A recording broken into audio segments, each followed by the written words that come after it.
warrior saint is a really basic identity level of this Dharma, of our path.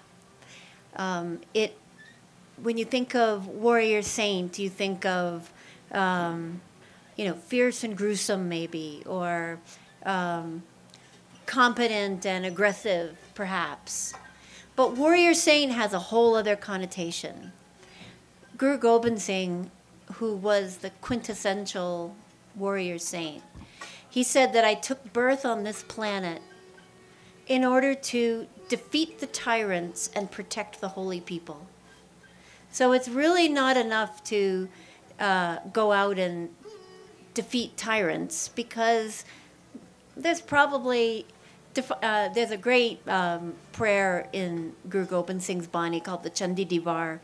And in the Chandi Di Var, it is the warrior Bani, right? And in the Chandi Di Var, it tells the story of Kali.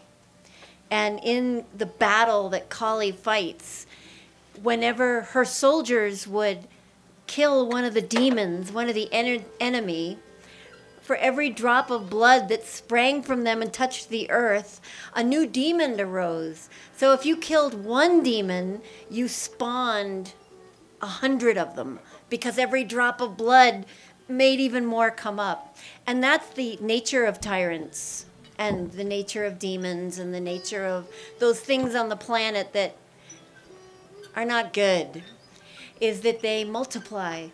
And if you meet violence with violence, and you meet force with force, you actually lend your energy to the multiplication of the bad acts. So in the Sant Sapai mode, that prayer goes on, that story goes on, and it's it's Chandi that's the heroine of it. She's the one fighting. And finally, it gets so bad that she just doesn't know what to do. She's being overpowered. And what she does is she goes inside and she meditates. And from her third eye springs Kali. Kali just bonks right out of her third eye. And Kali makes a deal with the vultures.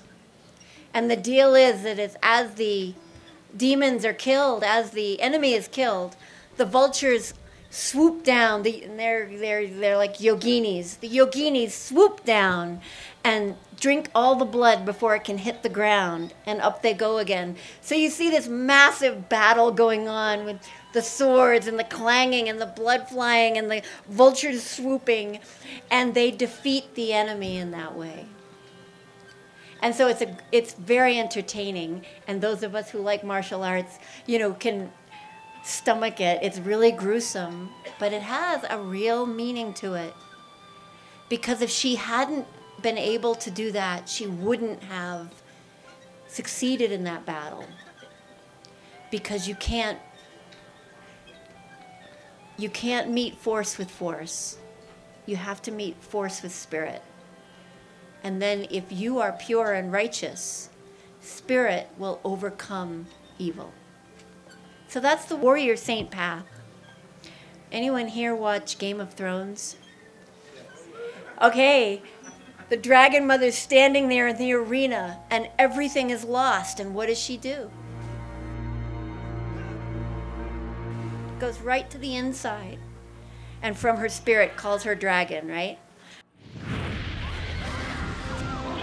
But I'm looking at them going, that's the Chandi Di Var. He stole that from the Chandi Di Var.